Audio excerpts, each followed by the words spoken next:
पथ चलना। गुरु से प्रसाद पायस पाया, जिन वाणी की भक्ति भली। सुनो सुनाता प्रसन्न होकर, सदुपयोग हो शक्ति मिली। देवादिदेव 1008 श्री पार्श्वनाथ भगवान की, आचार्य गुरुवर श्री विद्यासागर जी महामुनिराज की, परम पूज्य ज्येष्ठ मुनिराज श्री सौम्य सागर जी महाराज की, मंचासीन समस्त मित्र मुनिराजों की,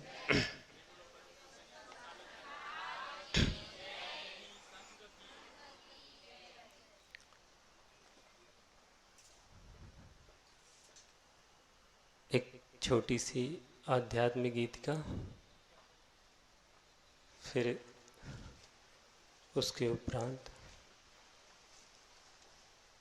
अरिहंत प्रतिपादित धर्म, उसमें अवगाहित होने वाले चारित्रवान महापुरुष और गुरुदेव की आज्ञा,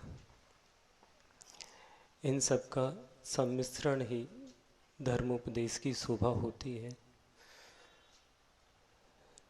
चलो वो पंक्तियां गुनगुनाते हैं। अरहत राम रमैया, हैया हो रे हैया। अरहत राम रमैया, हैया हो रे हैया। मेरे अरहत पावन हैं, करुणा के वे सावन हैं। मेरे अरहत पावन हैं, करुणा के वे सावन हैं। जन्म मृत्यु के दोनों तट से पार लगाते नैया। अरहत राम रमैया, हैया हो रे हैया। अरहत राम रमैया। मिट्टी के घर में बैठा है अजर अमर अविनाशी। मिट्टी के घर में बैठा है अजर अमर अविनाशी। बंद पिंजरा देह शिथिल है और चेतना प्यासी। जल पोखर में डूब रहा है सागर का तिरैया। हैया हो रे हैया। अरहत राम रमैया, हैया हो रे हैया। मिट्टी सान रही मिट्टी को चकते है हंस बिचारा। मिट्टी सान रही मिट्टी को चकते है हंस बिचारा। साख साख में डोल रहा है मिले न कोई सहारा।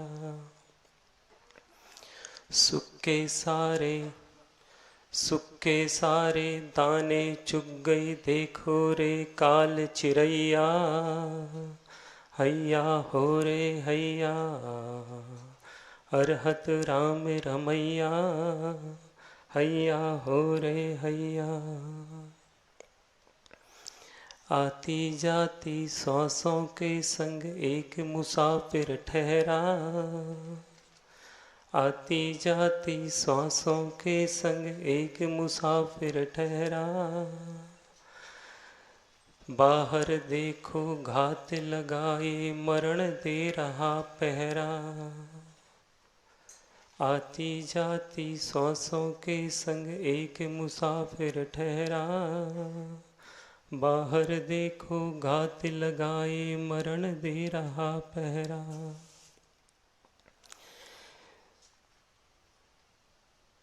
जल पोखर में डूब गया चलने लगी पुरवैया। अरहत राम रमैया, हैया हो रे हैया। अरहत राम रमैया, हैया हो रे हैया। जिंदगी की वास्तविकता को प्रकट करती है पंक्तियां आचार्य भगवान की। कब कौन से स्थिति आ जाए आपकी और अवसान की घड़ी में आप पश्चाताप करते रह जाओ कि पूरा का पूरा समय तो निकल गया, अब मैं क्या करूं, कुछ कर लूं, थोड़ा तो वक्त ठहर जाए, कुछ तो अवसर मिल जाए, कोई तो मदद कर दे। लेकिन ये सारी बातें वहाँ पर चूक गई तो चूक गई, अब पछताए होत का। वैसे तो कुछ अवसर आते हैं, जैसे बरसात आई, सावन आया, प्रकृति मुस्कुराती है। बरसात के आने से प्रकृति मुस्कुराती है और संतों के आने से संस्कृति मुस्कुराती है। लेकिन फिर भी अजीब स्थिति तैयार होती है। वैसे लगता तो नहीं है, जब हम नेमगिरी से यहाँ आ रहे थे नीचे तो वाकई में लग रहा था प्रकृति के साथ साथ संस्कृति भी मुस्कुरा रही है। श्रमण संस्कृति हो, चाहे श्रावक की संस्कृति या भारतीय राष्ट्रीय संस्कृति, सारी संस्कृतियों का उस समय उन्माद देखने लायक था, जुनून। धीरे धीरे मंदता आ जाती है, समझ में तो आता है, लेकिन ये मंदता फिर भी, ये उत्साह में कमी नहीं है, व्यस्तता है। कुछ गृहस्थ के अपने ऊपर नीचे के कार्य होते हैं जो आगे पीछे करने पड़ते हैं, आवश्यक होते हैं, कुछ स्वास्थ्य संबंधी भी होता है, ये फिर भी मुझे स्वीकार है। लेकिन ऐसा कोई व्यक्ति होगा जो दिनकर का उदय हो, सूर्य का उदय हो, दिन को अच्छे से सुबह सुबह जागकर जिसके चेहरे पर प्रसन्नता ना हो? शायद ऐसा कोई भी नहीं है। सभी एक अच्छे दिन की शुरुआत करना चाहते हैं, सूरज को देखना चाहते हैं। लेकिन इसके बावजूद भी एक जीव ऐसा है, प्रकृति में उसे उजाला पसंद नहीं है। हाँ, कौन है वो? जैसे ही उजाला होता है उसकी आंखें बंद हो जाती हैं।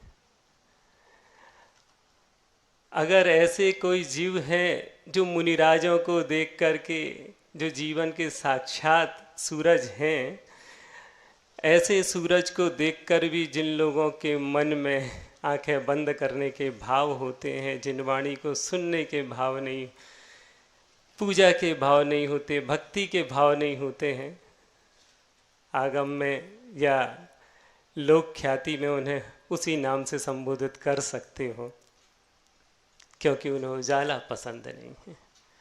सोचो, जिन लोगों को ये भौतिक उजाला पसंद नहीं आ रहा है, वो इस आध्यात्मिक उजाले की कहाँ तक चिंता, भौतिक उजाले में ही नहीं आ पाते हैं वो, फिर आध्यात्मिक उजाला तो बहुत दूर की बात है।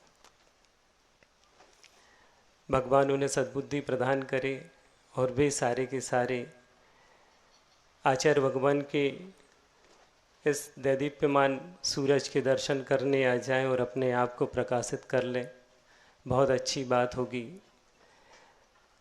और एक सबसे बड़ी बात होती है कि जिन लोगों ने इतिहास में अनुबद्ध साहित्य को, इन सबको नहीं सुना, नहीं देखा है, उन्हें आध्यात्म, धर्म, दर्शन आदि आदि कुछ भी पता नहीं चलता। बाहर बैठे न जाने वो अपनी कुमति, कुश्रुत आदि से किस तरह उसकी विवक्षा करते रहते हैं, भगवान जाने। उन सब पर दया के भाव आचार्य भगवान कहते हैं, क्योंकि कुछ ऐसी आँखें होती हैं जिन आँखों में कुछ कुछ दिखाई देता है, जैसे माँ की आँखों में ममता दिखाई देती है, पिता की आँखों में फर्ज दिखलाई देता है, पत्नी अपने कर्तव्य को संजोए अपनी आँखों में, भाई बहन लाड़ प्यार को संजोए रहते हैं, उसी के माध्यम से एक दूसरे को प्यार देते हैं, साथ देते हैं, मित्र रहता है, सहयोगी बनता है अपना, शत्रु में बदले की आग दिखलाई देती है। लेकिन शिष्य में जिन वाणी के प्रति आगम के प्रति, धर्म के प्रति, अपने गुरु के प्रति आदर भाव रहता है और गुरु की आंखों में सर्वे भवन्तु सुखनः यह दिखलाई देता है। गुरु जब भी सम्मुख बैठता है तो वो सभी जीवों के सुख की कल्पना करता है, प्राणी मात्र के हित के लिए उपदेश देता है। ऐसा जो यहाँ अनुपस्थित हैं अथवा जो यहाँ उपस्थित हैं, सबके प्रति हित की ही बात यहाँ से संपादित होगी। इसके अतिरिक्त आगम में इसके अलावा कोई स्थान ही नहीं है। ऐसे ही कुछ घटनाएं प्रथमान युग में, जिसका थोड़ा थोड़ा स्मरण हो रहा है कि कर्म के कारण किस तरह की स्थिति तैयार होती है, और अगर वर्तमान में जिस तरह का साहस परम पूज्य मुनि श्री सौम्य सागर जी ने रखा, हमारे आचार्य भगवान ने रखा, अनेकों अनेक उपसर्ग और परिषद सहते हुए भी धर्म की महिमा को दिखलाया। एक महापुरुष याद आता है जिसकी शुरुआत जब वह एक उज्जैनी नगरी पूर्व समय की, वर्तमान में भी है लेकिन जो पूर्व समय की अवंती देश की उज्जैनी नगरी, वहाँ नगर के बाहर ठहरा हुआ था और उसी नगर के राजा अपनी 2 पुत्रियों के साथ चर्चा कर रहे थे। पुत्रियां उनकी राजकुमारियां बड़ी ही खूबसूरत और योग्य सर्वगुण संपन्न थी। उसमें से एक पुत्री से उन्होंने कहा, बेटा अब आप विवाह के योग्य हो गई हो, अपना इच्छित वर मांग लो, जिसे चाहते हो उसे अपनी वरमाला पहना सकते हो, उसके साथ अपना जीवन गुजार सकते हो। उन दोनों पुत्रियों की शिक्षा जो हुई थी अलग अलग गुरु के पास हुई थी।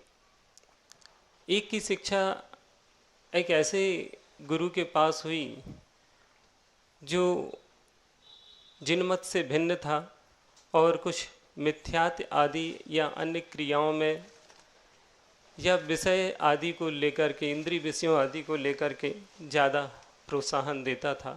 तो उसका असर, उसकी शिक्षा का असर उस रूप में पड़ गया उस बच्ची पर। और दूसरी बच्ची का जो गुरु था वो जिनमत को सम्यक दृष्टि और बड़ा ही धर्मानुरागी था, तो उसका प्रभाव अलग देखने को आया। देखो, दोनों प्रकार की शिक्षाएं। कल ही एक चर्चा चल रही थी कि लौकिक शिक्षा को लेकर के एक बच्ची ने कहा कि समय नहीं मिल पाता है।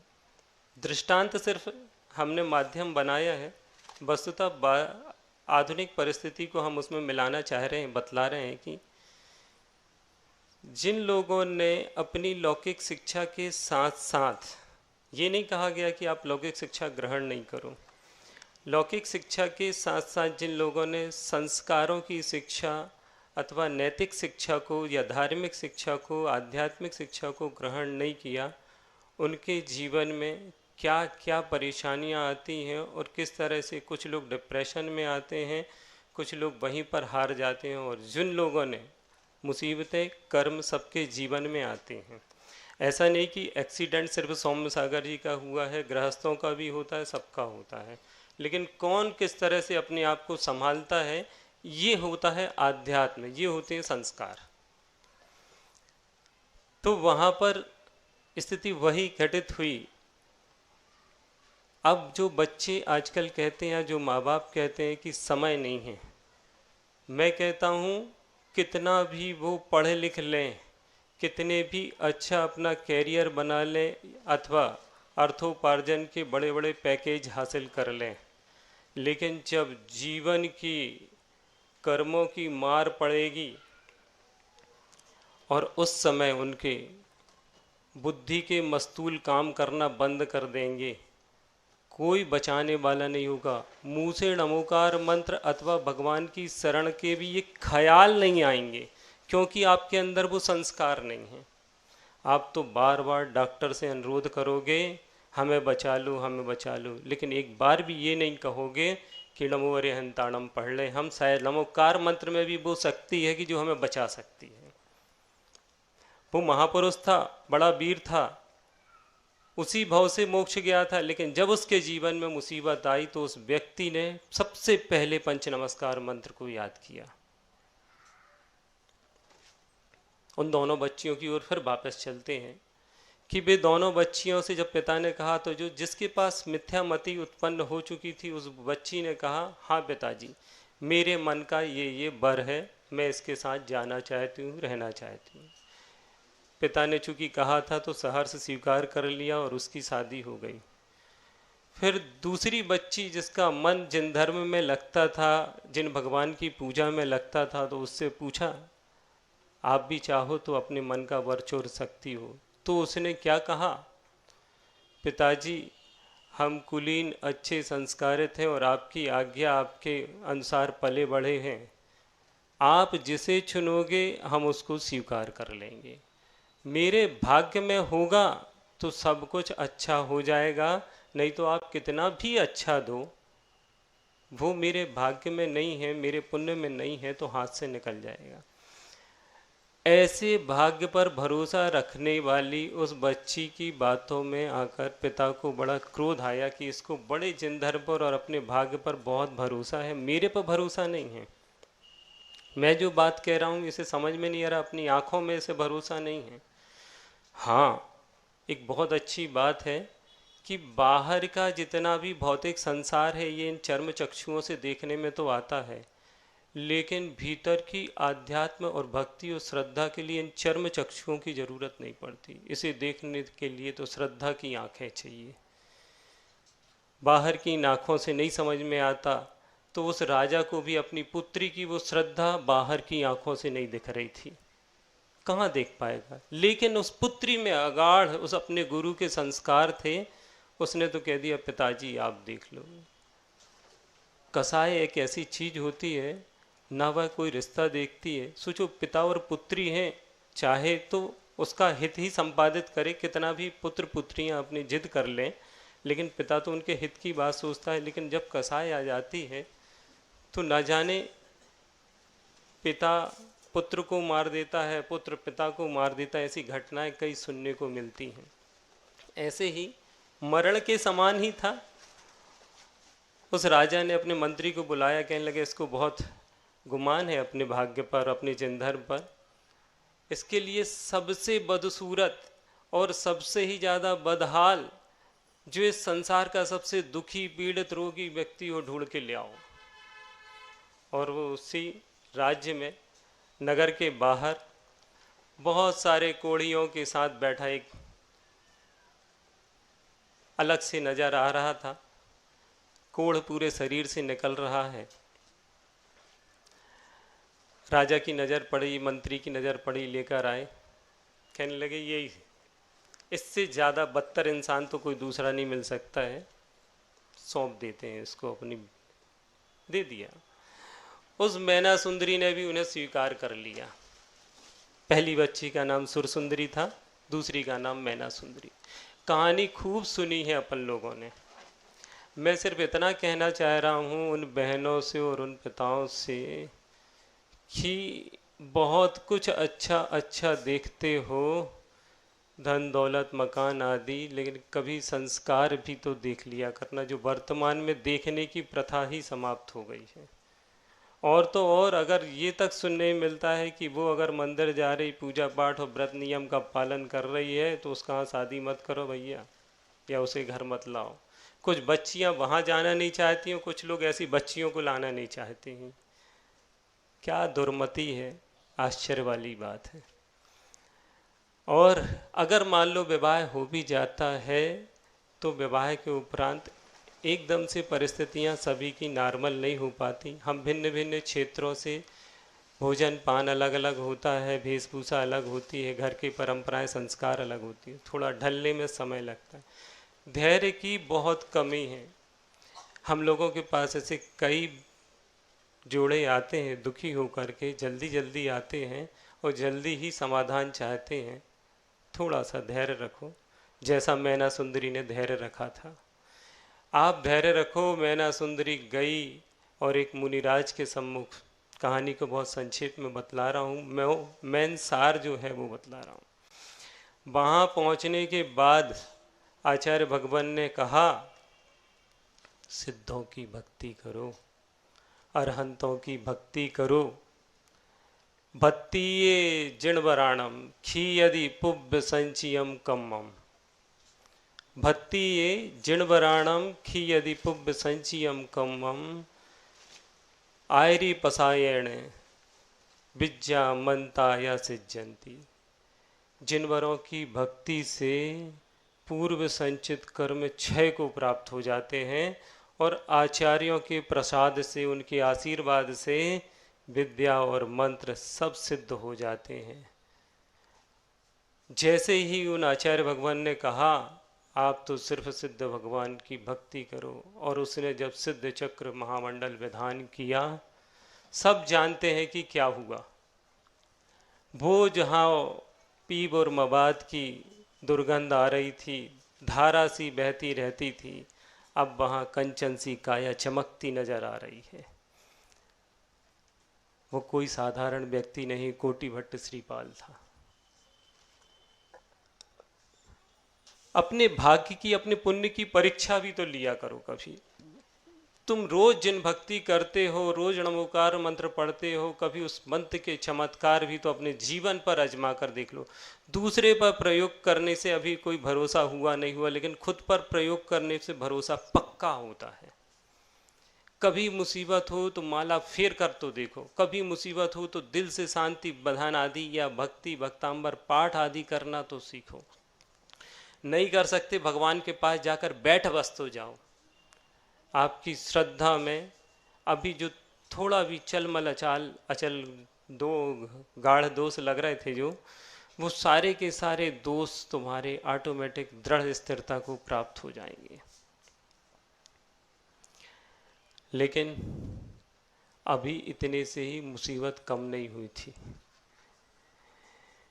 उनके जीवन का सुख का दिन चल ही रहा था कि जो महापुरुष होते हैं, पुरुषार्थी उद्यमशील व्यक्ति होते हैं, वो अपने स्वाभिमान के साथ समझौता नहीं करते हैं। और ऐसा ही वह श्रीपाल, उसे अपनी ससुराल में रहना रास नहीं आया और वह उद्यम करने के लिए, व्यापार करने के उद्देश्य से बाहर जाने लगा। मैना सुंदरी से कहा कि मैं 12 वर्ष के बाद तुमसे फिर मिलूंगा, मैं तुम्हें वचन देता हूँ। और 12 वर्ष के लिए वह मैना सुंदरी को अपने पिता के पास छोड़ करके चले गए।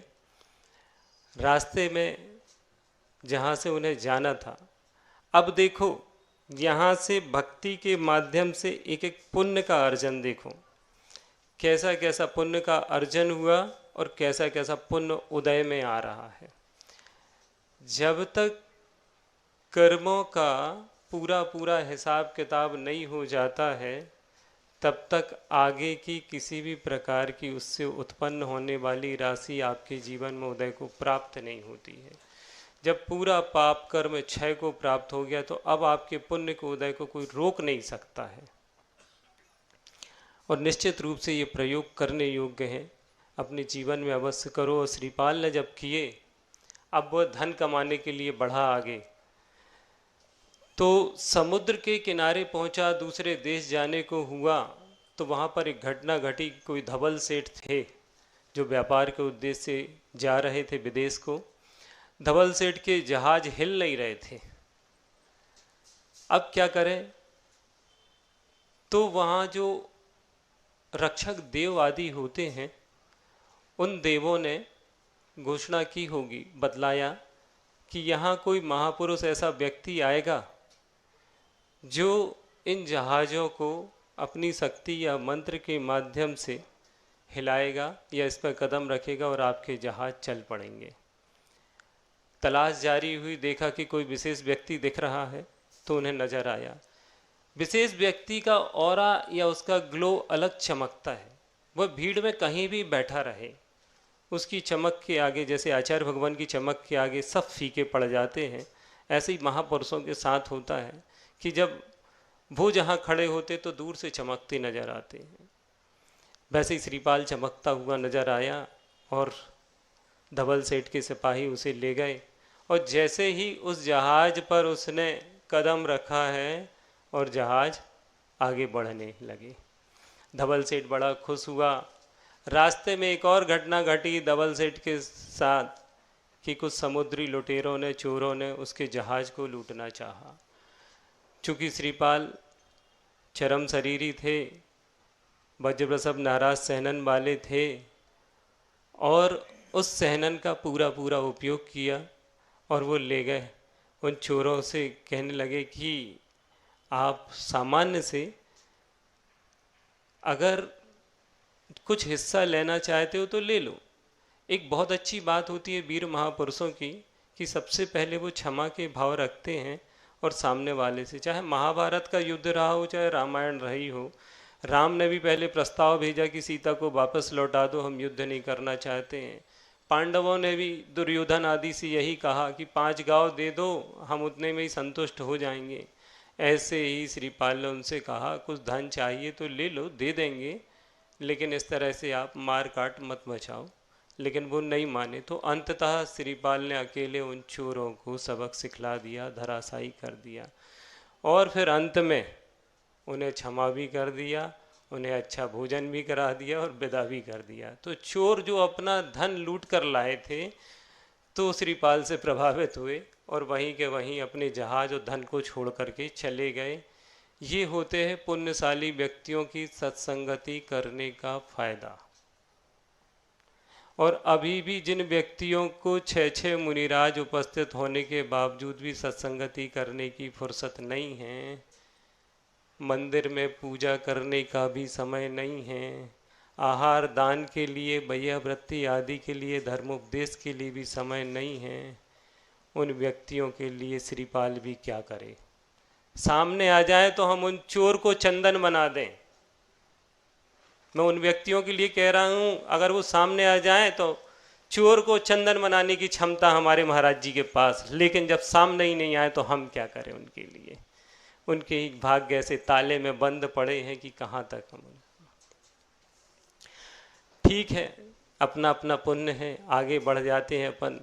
जिंतूर से भी आगे बढ़ सकते थे लेकिन जिंतूर वालों के पुण्य ने महाराज जी को रोक लिया। बहुत अच्छी बात।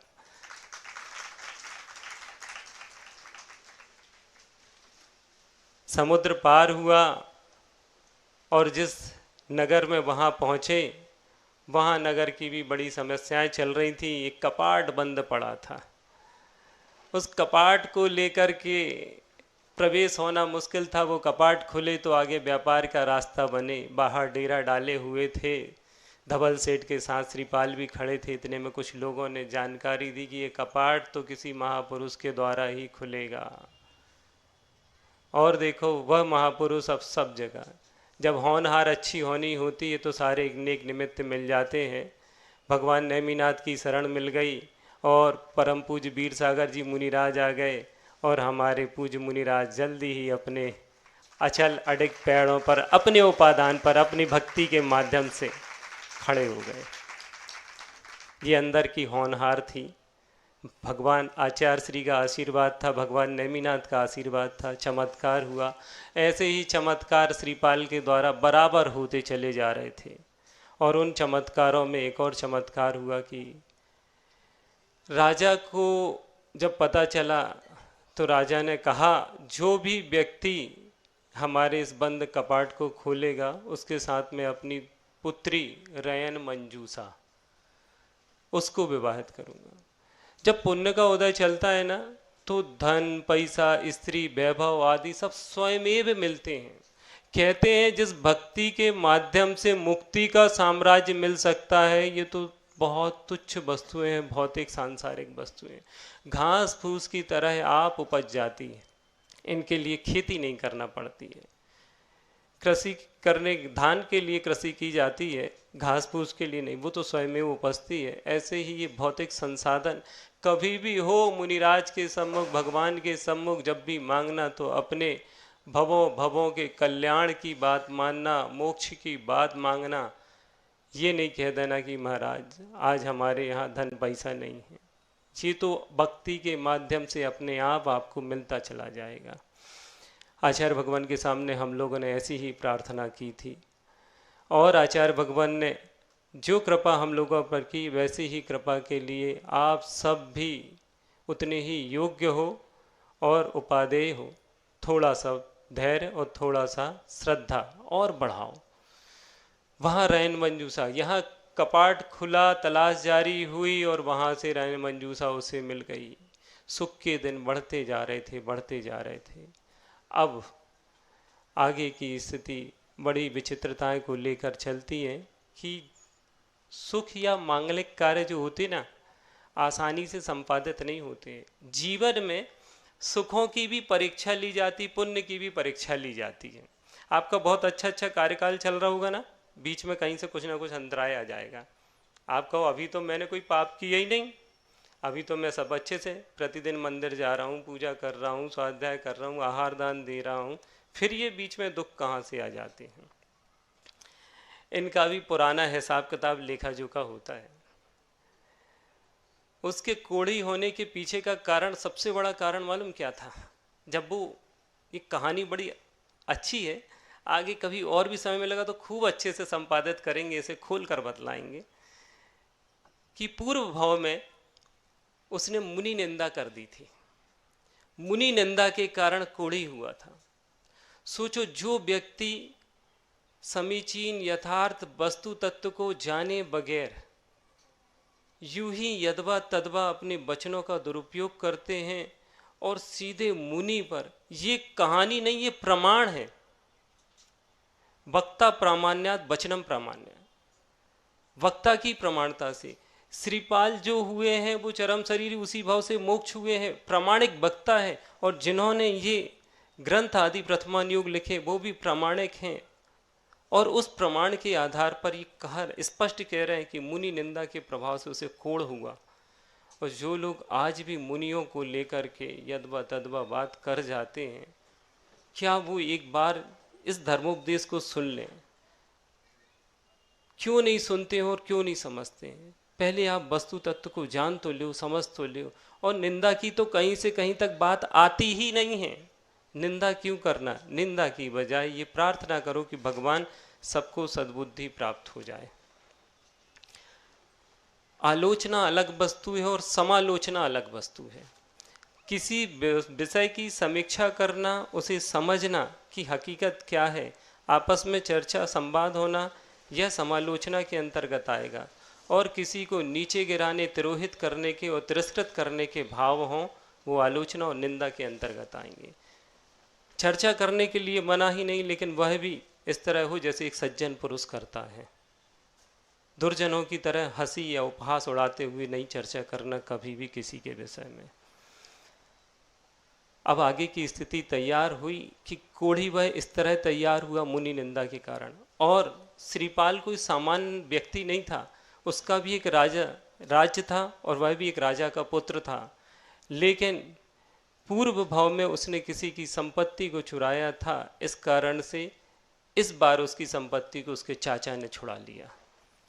जब हम दूसरों के धन का अपहरण करते हैं तो दूसरे हमारे धन का भी अपहरण करते हैं। प्रत्युत्तर में सब कुछ वैसा ही वैसा घटित होता है, चाहे इस भाव में हो चाहे अगले भाव में हो। ऐसे ही कर्मों का हिसाब किताब। लेकिन जिन लोगों को सम्यक दर्शन हो जाता है, श्रद्धा पक्की हो जाती है, वे सारे के सारे जीव एक न एक दिन भगवान की आज्ञा का, इस आज्ञा सम्यक्त का पालन करते हुए पूर्व भाव को समता के साथ सहन करके, पूर्व भाव में किए हुए कर्मों को और इस भाव को अच्छा बनाते हुए अगले भाव की ओर प्रयाण करते हैं। और कुछ जीव इतने अच्छे होते जो उसी भाव से मोक्ष चले जाते हैं। ऐसे ही बहुत सारे जीवों के बीच में श्रीपाल ने अपना कल्याण किया। रैन मंजूसा के साथ वह विदेश के लिए गमन करता है, जहाज तैयार होते हैं। और धवल सेठ जो अभी पिता की भांति बैठा हुआ था, अचानक पता नहीं उसके जीवन में भी मति भ्रष्ट हुई और रैन मंजूसा के प्रति अपनी दृष्टि उसने दूषित कर ली और श्रीपाल को जहाज से नीचे समुद्र में गिराने की साजिश हो गई। हो भी गया, श्रीपाल जहाज से नीचे गिरा दिया गया। यहाँ रैन मंजूसा विलाप करती रही।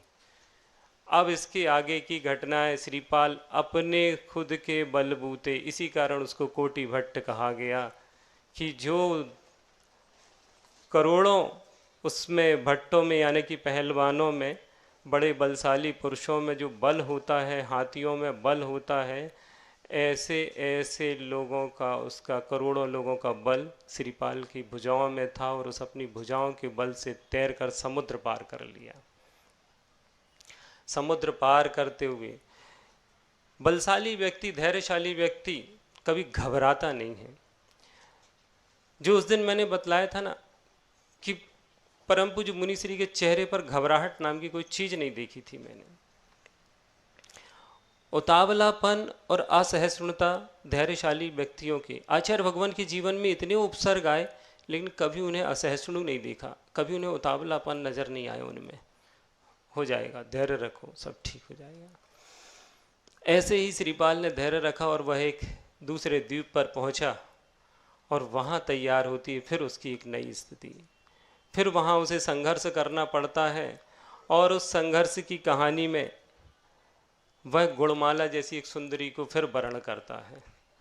वहां पर जो राजा परेशान था उसकी परेशानी दूर करता है। ऐसे श्रीपाल बहुत सारे अपने जीवन में संघर्ष करते हुए और लोगों के दुख दूर करते हुए, जब रामचंद्र जी सीता के लिए जा रहे थे अथवा सीता के साथ पहले भी वन में थे, तब भी महापुरुष हमेशा कहते हैं महापुरुषों का जन्म ही दूसरों के उद्धार या हित के लिए होता है।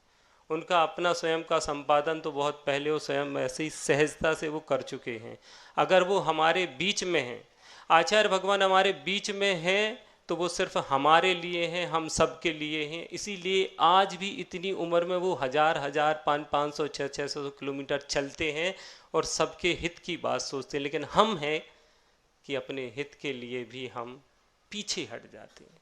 बड़ी दुर्बुद्धि है, कैसी किस्मत हमारी कि आचार्य भगवान आते हैं, आशीर्वाद देते हैं, हमारे हित की कहते हैं, जबकि स्पष्ट रूप से कहा गया कि बीतरागी हितोपदेशी और वो निर्ग्रंथ पना, वो निर्मोही पना सिर्फ दिगंबर साधु के पास होता है, जिन धर्मावलंबी साधु के पास। इतनी शुद्ध स्पष्ट परिभाषा होने के बावजूद भी हम अपने मुनिराजों पर, आचार्यों पर भरोसा नहीं करते हैं।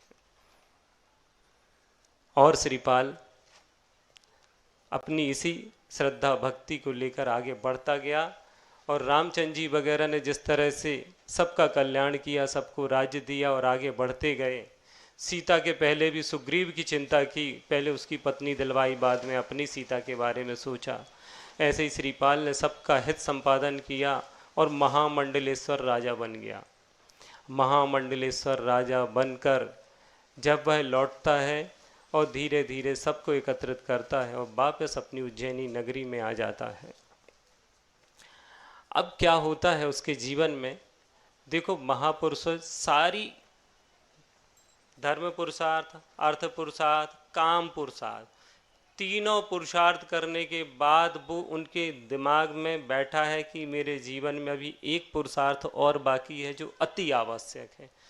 और उस मोक्ष पुरुषार्थ के लिए श्रीपाल का अंतिम जो मोक्ष पुरुषार्थ हुआ वो गजब का, देखने लायक, सब कुछ संपादन। यहाँ चाचा के पास भी जाकर के उसने पहले तो निवेदन कर लिया कि राज्य दे दो, चाचा ने नहीं दिया राज्य, तो फिर उसके बाद चाचा को परास्त किया, वापस फिर चाचा को क्षमा भी कर दिया और फिर पूरी तरह से अपने संतुष्ट जीवन को पूरा करते हुए अब आगे स्थिति तैयार हुई। तो एक दिन बैठे हुए थे, एक हाथी को कीचड़ में फंसते हुए देखा।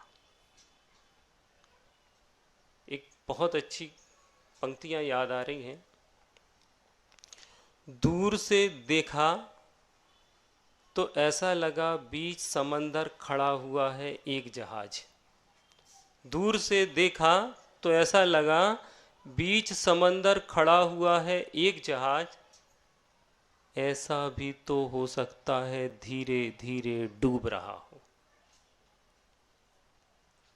आपको लगता है ये जवानी बरकरार है, अभी थोड़ी मौत आई है, अभी तो मेरी आयु बहुत शेष है, अभी तो हमारे पास ताकत है भुजाओं में, अभी पैर थोड़ी कांप रहे हैं हमारे, दांत पूरे हैं, बाल पूरे हैं, हड्डियों में दम है, हम काम कर रहे हैं, ये देखने में लग रहा है। जो प्रति वर्ष आप जन्मदिन मना रहे हो, एक एक वर्ष कम हो रहे हैं और हम खुशी मना रहे हैं। ऐसे ही चल रहा है क्रम हमारे जीवन का। दूर से देखने पर लग रहा है जहाज खड़ा हुआ है, पास में जाकर देखो जहाज प्रतिदिन डूब रहा है, प्रतिदिन डूब रहा है। ऐसे ही उस हाथी को जब कीचड़ में धंसते हुए देखा, हम भी अपने आप को रोज देख रहे हैं कि हम रोज कीचड़ में थोड़ा थोड़ा धंसते जा रहे हैं। श्रीपाल भी देख रहा था कि सारी सारी चीजें हमने संपादित कर दी, जीवन में करने लायक सारे कार्य, उत्तरदायित्व सब कुछ निर्वाह कर लिया, अब क्या है। तुरंत उसे बोध हुआ और वो जाता है, वैराग्य को धारण करते हैं और मोक्ष के लिए गमन कर जाते हैं। बस इतनी सी ही एक शिक्षा आज हमारे जीवन में भी उतरना चाहिए कि अगर साक्षात जिनके जीवन में मुनि अवस्था प्राप्त नहीं हो पा रही है, साक्षात मोक्ष मार्ग नहीं बना पा रहे, तो परंपरा से अपने मोक्ष मार्ग को, गृहस्थ अवस्था, श्रावक धर्म को विधिवत निर्वाह करते रहो। मुनियों के साथ, गुरुओं के साथ अपना जुड़ाव, उस मार्ग में कहीं ना कहीं किसी का सहारा लेते चलो। जैसे उस महापुरुष को सहारे के रूप में मैना सुंदरी मिली, गुणमाला मिली, रैन मंजूषा मिली, ऐसे ही आप लोगों को श्रद्धा मिलती है, भक्ति मिलती है, आराधना मिलती है, गुरुओं की स्तुति करने के लिए आपको अवसर मिलते हैं। ये अवसर आपके लिए किसी गुणमाला से कम नहीं है। और आप अगर ये अवसर चूकते हो तो भगवान जाने ऐसे महामुनिराज और आचार्य की कृपा कब हो। बस ऐसे ही गुरु की कृपा बनी रहे। इन्हीं शब्दों के साथ परम पूज्य आचार्य गुरुवर श्री विद्यासागर जी महाराज की, परम पूज्य मुनि श्री सौम्य सागर जी महाराज की।